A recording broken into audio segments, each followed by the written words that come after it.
The instruments sing like a choir, and you smile. First, low notes, the hum of computers and generators. Next, the middling voices of monitors and alerts resonating over the whispers of your colleagues. And lastly, the highest melodies, a conspiracy of chittering reconstruction arms. A heartbeat punctuates the rhythm. Bum bum. Success. Bum bum. Miracle. Bum bum. Alive. Her eyes open for a moment behind the glass and you pause. They are large and gray and fixed on you, even as the fabricator arms keep putting her together, print, skin, and muscle, powered by technology beyond science. You have simply given hands to ancient scribes and told them to write. Write they have, and they stare into your soul. She's not supposed to be awake, and yet she stares, and you feel for the first time that you have flown too close to the sun, and she is awful wax, dripping like blood to spell hello from the Hallowoods.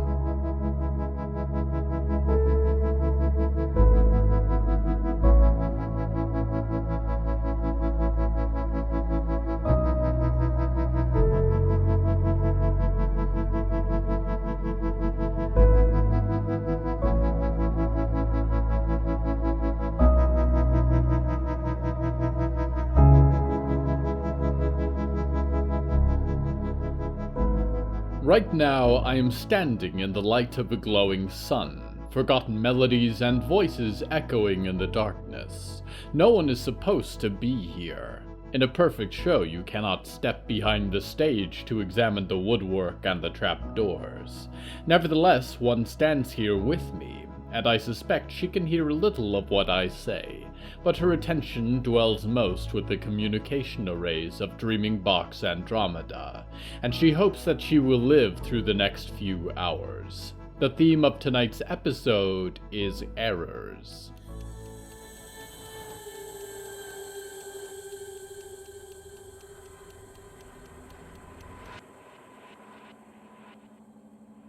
Danielle O'Hara stood in the world behind the Prime Dream, the backing to its carefully embroidered tapestry of imagination and memory. She had been here longer than she had ever stayed before, but she had nowhere else to go. She had missed her appointment for the psychological evaluation, and the dreamscapes of her parents' home crawled with flies, little lurking presences or friendly neighbors in suits or passing salespeople. If there was any time to leave, it was now. Out here, in the emptiness, the back rooms of the sleeping world, she could hear other sounds too, and what she listened for most of all, the workings of the shadow, communication arrays and security alerts, and the delicate threads that allowed the workers of the Prime Dream to supervise the world outside.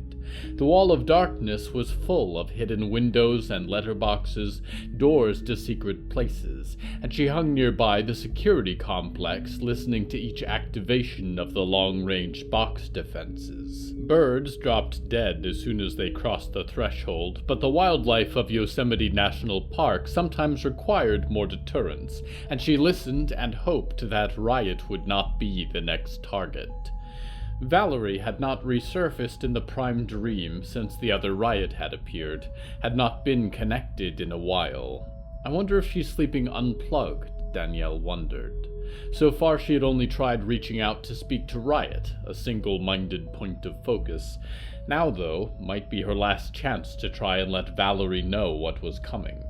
Danielle closed her eyes and tried to feel past the darkness, entirely beyond the universe of the Prime Dream, where a country of shadow and sleeping light was laid out. There was only a small light in the sky above her, and Danielle pulled herself closer, brushed it like a ship coming to anchor. She shuddered as music washed over her, a storm of electric guitar and drums like rolling thunder. It was music she had scarcely listened to, stolen away by Botko's censors, stripped from their archives. It was glorious, the more so for the waving crowd spread out before her, and on a stage lit in celestial reds and yellows and whites, a band was playing. A drum illustrated with a furious statue read Stone Maiden, and center stage, screaming into the microphone with hands racing along a gray guitar, was Valerie Maidstone. "Excuse me," Danielle said, but she was a whisper in a hurricane of sound. There's no point in being polite, she thought. Riot and her team could be here any moment. From the sound of it, Riot had powerful friends on the outside. Danielle could only imagine a squad of seasoned soldiers, resistance fighters who could survive Botko's onslaught. She blinked and immediately was on the stage, illuminated by a dozen lights, and the music fell to a single screeching tone as Valerie looked up. "Danielle?" Valerie said. She had the face of her younger self, the ruffled hair of her music videos. "Am I dreaming about you? Or are you here?" "I'm here," Danielle said, glancing out over the crowd, now shadows frozen still. Valerie's bandmates stared into the concert hall with empty expressions. "Riot is coming. The real Riot. She'll be here soon. She's going to get you out of here." Valerie stared at her and seemed older, the woman she'd first seen in the depths of Botko's nightmare chambers. She sighed and brushed her guitar strings. So I am dreaming." "This is for real," Danielle said. "They'll take me out too, if they can. I might get to really meet you." "I wish that was true," Valerie said, and the auditorium began to vanish. It was more a bar stage now, no audience watched from the floor. "Even if it was, I don't think Riot wants to go. This is her world now." "It's not," Danielle said. "Not the Riot I know. I have to go, but be ready. It's going to happen soon. Remember that." She left the dream and fell back into shadow as if collapsing into a dark pool, the stage shrinking away into distant light. The darkness beyond the prime dream was alive now, lights illuminating the void, chaos and sound. It had begun. This is it, Danielle thought. The end of my life. And, if I am lucky, also the beginning. There was a hailstorm outside, unseasonable and impossible for the middle of summer in California, and the technicians and security teams traded alarmed messages. The stones were too large, set off the motion sensors on the box defenses, sent the defense grid into devastating hyperactivity. And then they brought it offline, closed the great eyes of Box Andromeda to rest until the storm passed. That's too strange to be coincidence, Danielle thought, but how in the world? Scattered reports now, lightning strikes above, leaving little scars in the roof, a hangar bay hinge damaged, and suddenly a flurry of interest as a sensor became faulty on an unused supply door at base level. The plan she'd given to Riot. She was here. "Oh, I am going to be in so much trouble for this," Danielle said to herself, and reached out to the darkness. Burning white lines traced in the shadow. 1,000 doors, she felt, responding to her presence. "Open," she said. And they opened. And suddenly no one was concerned about the supply door, because every door was open, and thousands of employees across Box Andromeda responded with spontaneous panic. The last thing she did was to pick her way across 1,000,000 little boxes, the invisible catacombs in which she was buried. "Time to go," she said, giving one last look at the glorious sun of the prime dream, and pointed at the interface of her own coffin. "Open," she said. And, in a way she had never felt, something was shaking her whole world, and her dreams vanished entirely into darkness, and Danielle was awake, terribly, painfully, overwhelmingly awake.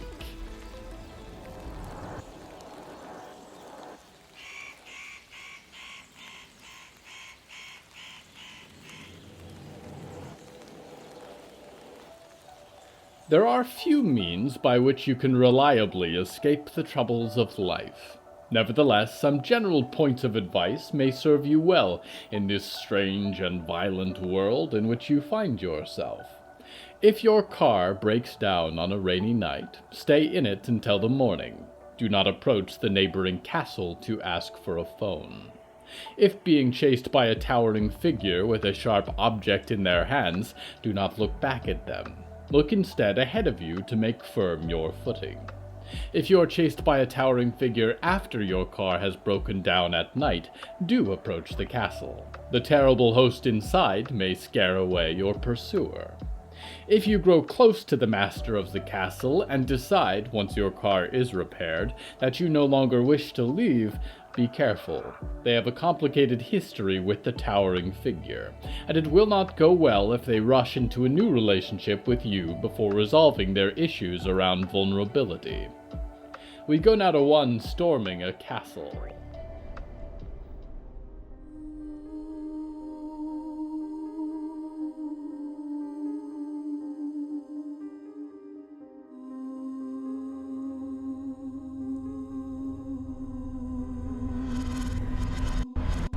The wind was a perfect fury around Olivier's song, and he drew the weather from miles away, funneled it into a single turning point, a vortex that raged over the gigantic forests and distant mountains. Lightning crackled with each flick of his wrist, an angry storm responding to his spirit. It felt good to let loose once in a while. The hail was heavy, and he focused on making it bigger, better. It had to be severe enough to render their motion sensors unusable, and so he called fist-sized stones onto the forest canopy, pelted Box Andromeda on every side, waiting for the great red eyes to stop lighting up the torrential fog. And then they went dark, and far beneath them Diggory flew through the undergrowth, tearing through the great trees to reach the corner of the titanic monolith. Box Andromeda was the size of a mountain, polished vertices as high as Olivier's storm clouds. Diggory laid their knife fingers into a crevice in the distant metal and peeled open the smallest door and slipped inside. That's my cue, Olivier thought, wind flying in his cloak and around his heels. He drew a last mighty volley of lightning to spiral across the top of Box Andromeda, where a smooth surface would hopefully give way to hidden hangar bays and doorways, and then fell hundreds of feet through the trees. The storm had to stay heavy as he descended, and required constant focus, but he managed to find a meeting point regardless, a great fallen tree with a trunk as thick as the RV itself. Riot took shelter beneath it, sword strapped to her back, and stared up at the monument to mirrors. "All good so far," Olivier yelled, steering fatal hailstones to either side with a flurry of wind. "Diggory, how are you?" Riot called into her walkie-talkie. Olivier could not hear exactly what the Revenant said in reply, but Riot put it away solemnly and looked up to him. "Promise you won't drop me?" Riot said. "I promise," Olivier said, and reached out a hand to her and pulled them both up into the sky. It was not flight so much as a direction of the wind current, boiling beneath them both and propelling them against gravity, shielding them at the same time from the cascading hailstones as they rose towards the titanic structure beyond. Riot shouted something in the wind, but Olivier could not hear in the rush. It was hard to talk and fly. The box was impossibly huge before them, a skyscraper in all dimensions, and yet the security grid remained asleep as they reached the edge of the roof, a corner like a city block. It was colder here, far above the height of the redwood trees, and Olivier's shoes slipped on the surface, which was piled high with bouncing hail. He let go of the lightning, allowed it to remain in the clouds above. "Holy crap!" Riot called. "I'm standing on a dreaming box." "Let's not do that for long," Olivier said, and shifted his attention to the roof. He kicked among the hailstones and found a metal seam running across the ground 30 feet in each direction. And then the ground shifted, and every door in the roof came peeling open at once. "Was that you?" Riot screamed in the wind. Olivier shook his head, but from one of the nearby hangars, a rising cluster, or something like it, huge and black and buzzing on rotor wings, crawled upwards and was immediately barraged by the hail. A wing of blades exploded, and it flipped over onto the roof, sending metal debris flying. Across the rooftop in the distance, similar catastrophes occurred. Whether they were emerging for maintenance or to get rid of them, Olivier was not sure. "This way," he heard Riot call, and looked over to find her standing at the entrance of a little trap door, with a ladder descending into the darkness below. Better a service port than a hangar full of needle drones, Olivier thought, and followed Riot down into the shadow. There was a lot of noise above now, blaring voices and another sound of spinning rotors bursting against the metal. Olivier hoped that they had been lost in the calamity and pulled the trap door quietly shut. The ladder rungs were slick against their shoes, and dim red lights set into the shaft provided a little light as they descended. "Remember, we're looking for the residence level," Riot said. "Do you know what that looks like?" Olivier did not. "Yeah," Olivier said. "It'll be nicer looking than the work areas. If they've got all these hangars and hatches near the top, I bet it's kind of the level below that, so people can visit." "Right," Riot said, and dropped 10 feet to the ground at the end of the ladder. "Smart." She shoved open the door in the room at the end and scanned the hall beyond before walking out. Olivier followed, anxiety churning in his stomach and a flicker of lightning at his fingertips. He could not hear footsteps or even the hushed voices of real people, only distant sounds of mechanism and piston. He wondered what Botco employees even looked like, if not large hats and heart-shaped sunglasses. At the end of a narrow hall, metal walls and emergency lights, there was a room the size of a canyon where 1,000 drones like buzzing beetles moved between docking bays. There were little ones barely bigger than a frisbee, and some the size of large appliances, and clusters and unidentifiable black shapes even larger.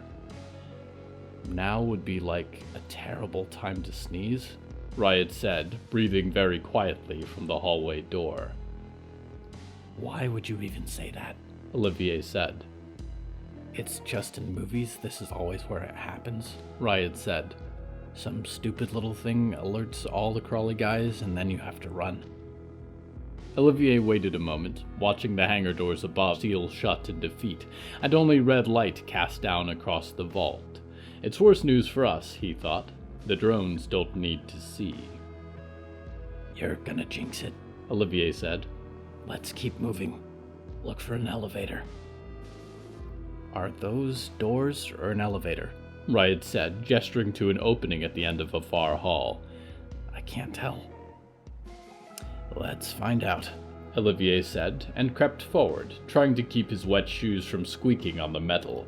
He could barely see, and he kept a hand on the wall for guidance. "I think it is an elevator," Olivier muttered, and the double doors swung open as they approached.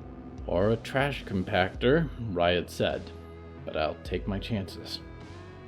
Olivier stepped in and kept his cloak out of the way as the doors slid shut. There was a little white light in the top of the metal box, but they were damp and closed in on all sides, mirrored walls reflecting a girl with a shaved head and a sword, and a gender-fluid witch in every direction, curving around green to infinity. "Are you okay?" Olivier whispered, glancing around. There were no buttons or screens, just a little silver box set into the wall. A single red eye glowed in its surface, watching them. "I'm fine," Riot said, and loosened the sheath from her back, slung it around her shoulder for easier access. "I'm good. I'm rolling." "Please identify yourself," the little box said, eye flashing in the elevator walls. "Lady Ethel Mallory," Riot said in her best impression. The little eye seemed to stare for a moment suspiciously. "Riot Maidstone, you are in an unauthorized area. This elevator will return you to the residence floor." "How does it know your name?" Olivier said. "I don't know," Riot replied, and cast him a worried gray glance and smiled. "But it's doing what I want." The elevator shook a little and seemed to drift sideways and down as it moved.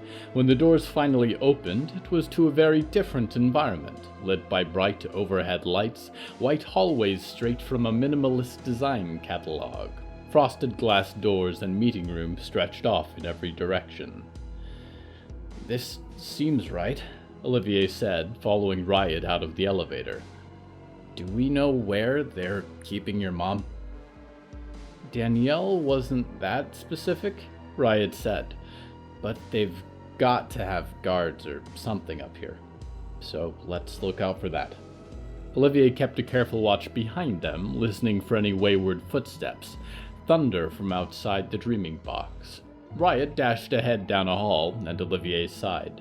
No idea where she was going, most likely. He hurried after her, and had almost reached her as she rounded the corner and ran into a woman. She had curly dark hair and wore a white coat, and was not at all what Olivier had pictured as the menacing force of Botko.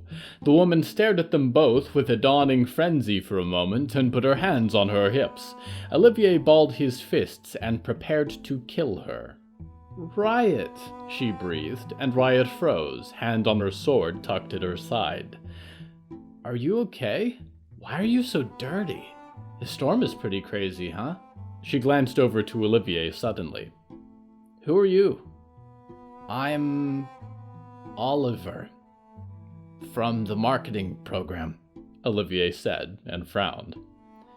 "For the last time, if marketing wants to work with Riot, they have to work with me. I'm in charge of managing that, thank you, and you do not have clearance to get so much as a selfie with her without my permission. Do I make myself clear? Now get lost, Oliver." Olivier nodded and backed away as politely as he could. Pretend this is Downing Hill, he thought. Pretend that's a professor. He retreated around the hall corner and stayed close to the wall, listening in. What was going on? She didn't seem surprised to see Riot at all. There was something off about her eyes, he thought. Little black specks beside her irises. "Back to your room until all this settles down," she was saying to Riot down the hall. "I want to see my mom," Riot said. "Please?" There was a quiet moment, and the woman spoke again. "On one condition, okay? I hate to bring this up right now, but we can't have any more marketing mix-ups, alright? After that broadcast, which we've talked about, I've been in kind of hot water. Don't love that. We've got to work together, you know?" "Okay," Riot said. Okay, yeah. Just take me to my mom." There were footsteps, and Olivier crept down the hall, staying a turn behind them each time. For a brief, terrifying moment, there was someone at the end of a hallway, a man in black body armor, a helmet with a smooth face. He did not seem to notice Olivier, though, as he slid to safety. The woman in white led Riot down a final corridor. Olivier peeked around the corner to find them standing outside of a glass door, with the drone perched on either side, smooth and black and poisonous. "I'll be back to fetch you once the storm is done," the woman said. "And remember, best behavior now. Also, is that a sword?" "Thanks," Riot said and looked down to her weapon. "It's, a prop? You know, for a thing?" "Right," the woman said. "Well, make sure to get cleaned up before the morning, alright? We've got a meeting for 10. Riot said nothing more, but turned to the glass door and pushed it open and left the corridor. The woman in white seemed to stare after her for a few moments, and walked to the far end and was gone.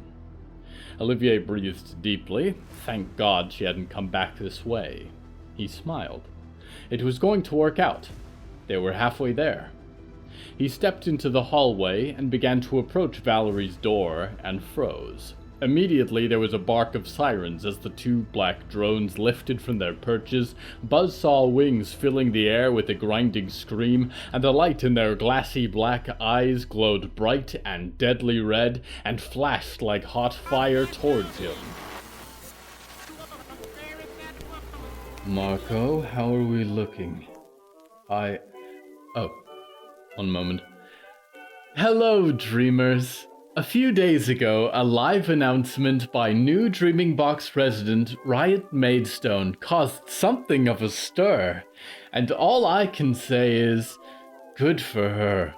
It is difficult to stand up and say what you believe, even when it is unpopular, especially when your audience is so very large. But she had strong feelings about how Botco is managed, that we have even more room to improve as a company, that we can do so much better for you. And we must remain open to these conversations if we hope to build a brighter future together. Personally, I hope to hear much more from Valerie Maidstone's daughter in the coming months.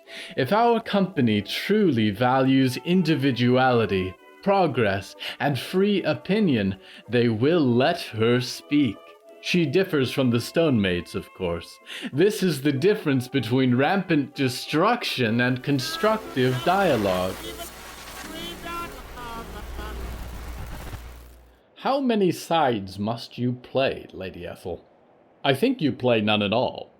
I think you are a spider sitting in the center of a web of lies, each strand a line out to someone you have ensnared. I would almost be impressed if you were not abhorrently loud and lacking a real personality. We return now to Olivier's song. The first light was agonizing, seared Olivier's flesh like a hot brand, and he dropped to the ground immediately. A burst of sparks marred the wall behind him. The drones flickered and began to strike again, but he had not trained all those hours for nothing. With one hand he whipped himself to the side, a slim gathering of wind, but enough to toss him away from the floor as another two bursts of light shot up from the ground, and the lightning was at his fingertips then, and he sent a wave of electricity pouring blue and white arcs down the hall and into the drones. They recoiled from the energy and fell into the floor loudly. They laid on their backs like dead insects, pouring smoke and twitching with sparks, and Olivier dashed along the hall and threw himself into the open door and slammed it shut. The alert still blared outside, and fire sprinklers turned on and soaked him immediately, and he could hear distant feet and rotors on the move. The night sky was agleam in the room's mirrored windows, and Riot stood beside a hospital bed with her arms wrapped around her mother. Olivier had seen a picture of Valerie once, a wayward magazine that had made its way into O'Connor's collection. The woman in front of him was older, hints of wrinkles around her eyes, and her flurry of hair was cropped and ragged. She backed against the raised portion of the bed as he entered the room and looked down to her daughter. "Riot, who is that? What's going on? Are you in trouble?" "He's my friend," Riot said. "I'm so glad you're okay. We're gonna get you out of here, okay? And then we can talk about all of it. There's a lot. Riot, Valerie said, but could not seem to get her thoughts straight. Olivier smiled despite the pain coursing through his seared arm. "Lady, you haven't seen anything yet." He reached down to the pocket in his cloak and removed his walkie-talkie. "Diggory, how are you doing?" Olivier said. "Do you have Danielle?" "Yes," the answer came back. "Have you found Riot's mother?" "She's here," Olivier said, looking up to Valerie for a moment. "It's time to get out of here. Rendezvous back at the RV, okay?" Olivier nodded to himself and tucked the radio away, and there was tromping from outside the door, voices raised in argument, but the glass door had not yet slid open. "Hey guys," Olivier said as Riot pulled Valerie out of bed. "Take cover." "Sorry, I didn't understand that," said the little silver box on Valerie's nightstand. Olivier turned to the window and raised his hand and pulled the weather into the side of Dreaming Box Andromeda. The first crack of lightning only scarred the mirror wall of the dreaming box, blinding white on the other side, but the second and third and fourth and fifth snapped one after the other, and the shattered craters punched through into their room, the hail and ferocious wind pouring in from the night, scattering smoldering debris and embers across the floor. "I won't drop you," Olivier shouted, and went sprinting across the room and leapt into the night, 100 feet over the tallest redwoods spread out before him. The weather embraced him, caught him in its torrent, and he pulled the entire room out. Bed and nightstand and little silver box went flying into the forest below, but Valerie and Riot he lofted, pulled through the storm as the door to the room burst open and men in black armor came streaming in. There were drones too, black pieces of machinery with eyes that lit the night, but as they followed him into the storm-filled sky, he brought the hail down with fury. Olivier could barely feel his arm, could barely think. Just had to do it all, muster wind to keep them aloft, 3 people at once, more than he had ever carried, balancing trajectories and direction, ignore the screaming Valerie, and Riot who was trying to tell him something, a shield above them so that the deadly hailstones would not knock out his brains and leave them all to plummet, a storm to drive furiously into the side of Box Andromeda, scatter the men in armor, beat their drones down into the forest. Olivier screamed against the pain, and lightning came racing down the side of Box Andromeda, lighting the hole in the mirror surface with flame, and Olivier carried all 3 of them into the hailstorm faster than a bird in flight. He tried not to think, not to let his thoughts creep in until he could see the pale little box of their RV on a bend of the highway below, and he brought them down carefully, kept his shields up, his energy falling out just as they touched the asphalt. He rolled and came to rest on his back, wrapped in his cloak, white and blue enveloping his vision. The hail died almost as quickly, retreating away from the highway and peeling off into the distant trees, a light sprinkle of rain. He looked over to the side as the great red eye of Dreaming Box Andromeda perched between the distant cliffs, as though it had smote the landscape in two, came to life. And the red light flickered and went out. He looked up at the sky and laughed. Of course the eye was closed. He'd put a hole in it. There was an arm around him then, pulling him to his feet, and it was not Riot but her mother helping him towards the RV as Riot scurried into the driver's chair. "Hi," the woman grunted, scarcely walking in a straight line herself as she helped him to the side door. "I'm Valerie." "Hi, Mrs. Maidstone," he said. "I'm Olivier." He found his seat at the back table and leaned against it, still seeing stars.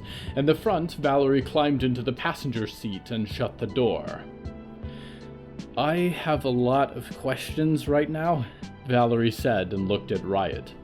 "But the first one is, who are you, and why do you look like my daughter?"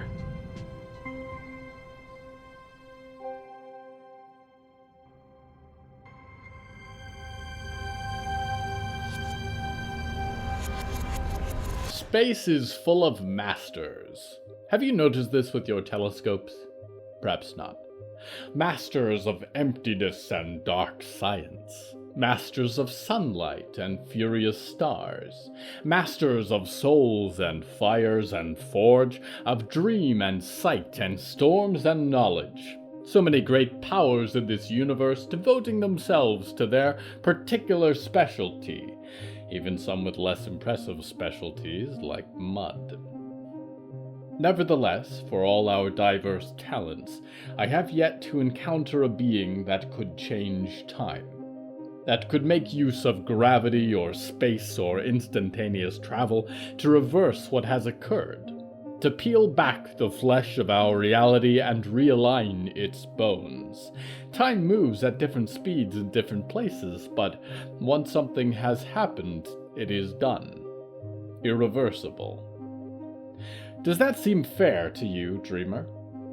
In a universe where I can blink and be in the ruinous temple of Yerdith Mall, blink again and visit the dream city of distant Kazanth, blink again and stand at your bedside. We can do so much in the moment, and absolutely nothing once the moment is gone. I have been confined at times in my life, locked away and forgotten. For all my freedom now, I still feel shackles, except my new vessel is the past which I should have prevented, a present which I cannot change. For you and I alike, there is only a future left for us to alter. This is the life we are given, impossible to make perfect. Even now, when I have lost so much, I suppose all I have is the hope that the future will be different. That there is good ahead for me that I cannot yet perceive. I do not doubt it, dreamer, because I will make it so or meet my end in the process. This is why I am telling you a story. We go now to one reshaping a future.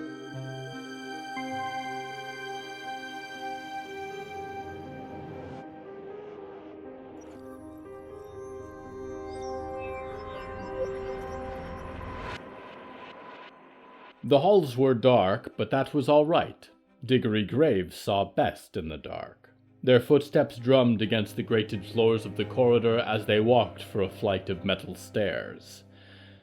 "Are you sure you know where you're going?" Percy said, keeping pace with their shoulder. The locket around Diggory's neck jingled with each step. Diggory only smiled in response, and looked up the middle of the flight of stairs, going up eternal into some distant floor above. They leapt upwards through the center, clearing 30 feet with each bound, dagger-tipped fingers finding purchase in the metal banisters. "I thought there would be more people here," Percy said. "Workers and stuff." "I am sure there are," Diggory said. "If we are lucky, we will not encounter them. Danielle told Riot to follow the access halls. This is an emergency exit of sorts, if I am correct." "And your sense of direction applies to scary metal labyrinths?" Percy said. "Are you sure one of your old selves wasn't a Botco engineer or something?" "I do not think so," Diggory said. "However, I feel that this is our door." "I'll follow your lead then," Percy said, "and burn whoever gets in our way." "Attaboy," Diggory said. The door was open and led out into a larger space. A hum grew louder in the air, like 1,000 machines had formed a Sunday choir. Dim red lights were installed in the walls and machinery high above. The room seemed as large as the outdoors, and in all directions spread a gigantic metal form, a box within a box, rising into the mist and steam above. This core was not solid silver as the one outside, though, but filled with metal doors and gateways and arms like those of great insects. From an opening 30 feet above, 2 of the machine's lengthy digits pulled an object free, and slid it down to the floor level on which Diggory stood. It was a metal box, cramped as a coffin, with lights and screens and long tubes clustered all around it. "Do you think that's her?" Percy said. "I do," Diggory said. The box was propped up on its end, leaned back slightly. Diggory could not help but think of the stone table on which they had been made. There was a hiss of steam, and the lid of the coffin lit up with light, and cracked in several places, and began to fold away into itself. The lights began to die, and cables and wires convulse and retract from the shell. "Danielle?" Diggory said. "Is that you? My name is Diggory Graves. I am here to help." There was a groan from inside the box, and Diggory stepped forward, glancing around at the dock level. Although they might have heard footsteps, they could see no one. The person inside the coffin was pale and wrinkled, shrouded in long hair and a bedraggled beard, and laid still, barely breathing. "Danielle?" Percy said, drawing near. His voice seemed like a static shock of life, and Danielle nodded slightly and grunted again. Her hands shook but did not rise, and she continued to lay in the box. "Do you need us to carry you?" Percy said, and was met with another trace of a nod. "If she has been sleeping her whole life," Diggory said, "do you think she will survive this?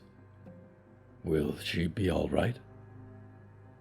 "It's better to try than stay trapped," Percy said. "Even if it takes time. It'll be better. I wish we had some clothes." Diggory glanced around in case someone had left clothes out for her. After all, when they had woken up, their clothes had been folded nearby, waiting for them with a little tag sewn in the jacket.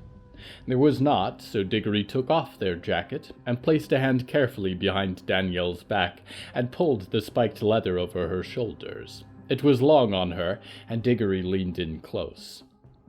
"Your name is Danielle," Diggory whispered. "You are alive, and we are going to get you out of here." Diggory wrapped their hands carefully around her and lifted her from the dreaming pod and hoisted her in their arms. She weighed so little. "Diggory?" Percy whispered. Diggory looked up and found a person standing in the darkness of the access room staring at them.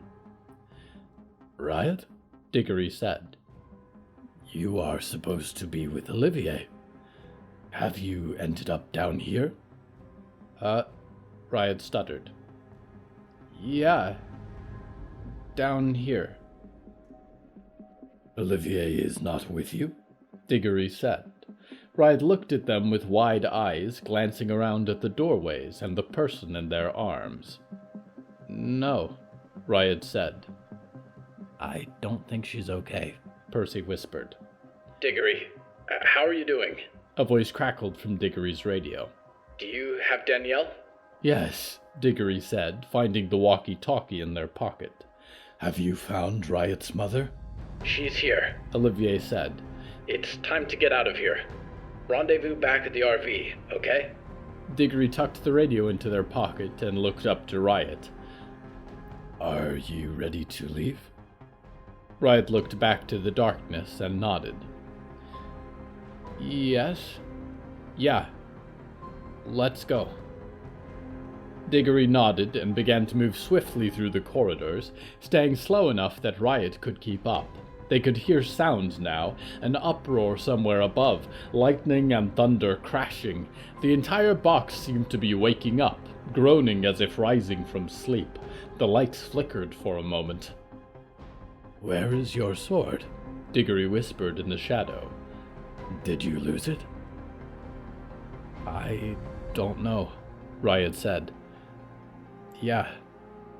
This surprised Diggory, but then again, perhaps others did not care for their things so deeply. After a few hurried minutes, plummeting through the shadow of the stairways and tunnels beneath Dreaming Box Andromeda, they were out through a pale window of light into the bare expanse of earth that surrounded the box, and could see the forest beyond. With one hand they lifted Danielle, and with the other pulled loose the metal door they had broken through on the way in. It gave way with a shriek of hinges, and Diggory hoisted it above their head, a makeshift shield to keep the hailstorm from falling upon their heads. And then they walked, bathed in the red light of the dreaming box above. "Stay ahead of me," Diggory said to Riot and motioned her in front. "If it strikes, it will kill me first." The red light died then, halfway through their crossing, and Diggory hurried with Riot into the tree line and clambered through the sweeping belly of the redwood forest. The hail fell hard for a few minutes, but in time fell away too, and the night was filled with the sound of buzzing like 1,000 flies behind them, growing ever louder. "We need to hurry," Percy said. "Diggory, can you carry them both?" "Riot, may I pick you up?" Diggory said. Riot gave them a strange look, but often they could not make much of such expressions. Diggory reached down a great clawed hand, which she seemed only to stare at. Diggory moved it towards her gently, and lifted her over one shoulder, Danielle over the other, and began to run. They were fast. The wind flew in their hair, and in the deep blackness of the forest they could see everything. Footsteps glanced across stones and sent mud flying, splintered bark as they kicked off of trees. They raced through the brush for where the RV was parked. The lights were on, although it appeared battered as if by a great many stones. The side door was thrown open as they approached, climbing up the last of the cliff to walk upon the highway, emerging from the belly of the forest. Olivier was inside, waiting by the door.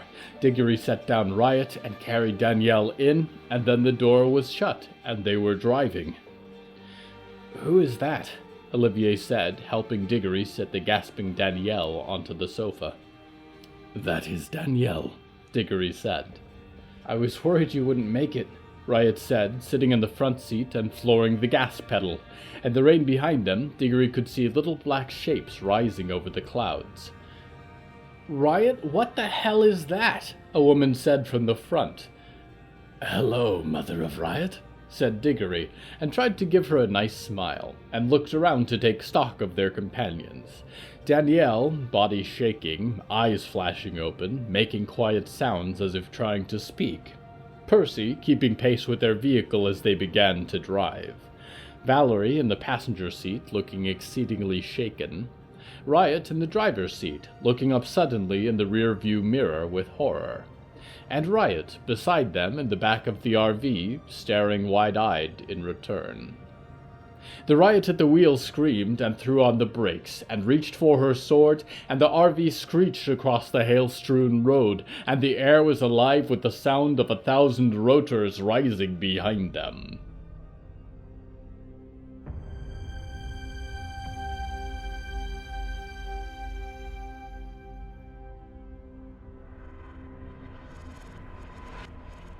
Errors. It is tempting to look back on our time spent living and feel a sense of regret, for missed opportunities we feel, for the paths we did not take, the futures we denied ourselves. But we are all here, stumbling through life and learning how to live as we go. You have chosen paths to left or to right, by forest or river or stream. Each one would have brought you something different, good and bad. There is no perfect path, no quintessential way to be. And if regret is heavy in your heart and guilt follows your conscience like a wolf, be comforted if only by an abundance of tomorrows. You will get to try again, and again, and again. And when the day comes when you can no longer try, if you still grieve for what you have lost or missed, know that the memory will grow less sharp with each passing aeon, and the sun will rise on you one day where that moment no longer pains your soul. Searching for the right path to take, I am your loyal host, Nickignick, waiting apologetically for your return to the Hallowoods.